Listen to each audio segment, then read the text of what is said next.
pinapanood akong video mo, sir, eh, yung para kang pinrank nung customer, nagpapasundo sa lugar tas wala siya doon. Yun nata yung eh. Subdivision siya eh. Ano yun? Pinagtitripan, parang nantitrip sila. Oo. May nang gaganon? First time kong First time niyo lang kong rin yun, sir? experience.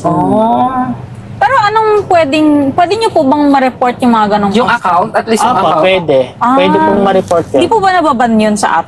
Mababan po yun. Oo. Ang magiging lang kasi doon, tinawagan nga ako noon pero hindi ko kasi ni-report. Kaya ako naman siya hindi ni-report kasi nga, parang ang nangyayari kasi, kunwari, maban yung number. Gagawa lang silang panibagong number, makakapag-book ulit sila. Yun nga. Yun yung doon. Pero, parang anong nasa isip nung taong gumagawa ng mga ganun? Parang, worth it ba sa kanila na makapang-perwisyo sila sa kabila ng... Loko. Oo, para sa kasiyahan nila. Di ba? Parang, Ang daming ganun, no?